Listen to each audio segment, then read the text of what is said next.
A brand is defined as an identifying symbol or mark that distinguishes a product or company from its competitors.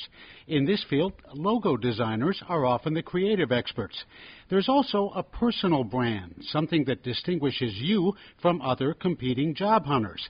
And when it comes to that, William Arruda is an expert. Personal branding is all about understanding what's authentic to you, what differentiates you from everyone else who wants to achieve what you want to achieve, and what makes you relevant and compelling to the people who are making decisions about you. William teaches people how to further their career goals by developing their brand. So once I was working with this woman who, she wanted to run the international operations for her company.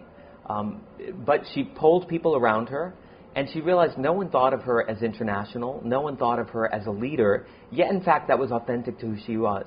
She just wasn't communicating it. So we developed a plan. She changed the way her office looked so that she had clocks that said Hong Kong, Paris, New York, San Francisco.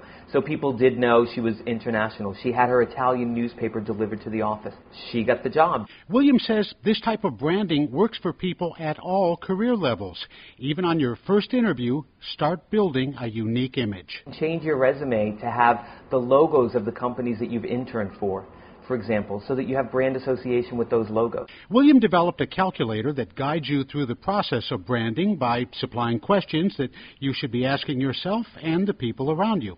Lara Klein, Associate Director of the Executive MBA program at NYU Stern, says the 360 branding assessment tool has proven invaluable to MBA students hoping to create, perhaps recreate themselves. The world is changing very rapidly, and companies are having to reinvent themselves as the global marketplace changes. And so people as individuals need to keep up with those changes. William says to understand personal branding, take a look at some of the commercial branding you've seen and understand the similarities and the differences. There are brands and there are commodities. Commodities compete on price. You're not going to get a job if you're a commodity.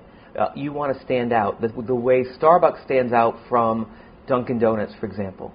So you want to say, what is it that makes me stand out? What is the greatest strength that I have? How can I become known for that strength? I'm Asa Aarons with the NY1 Employment Report.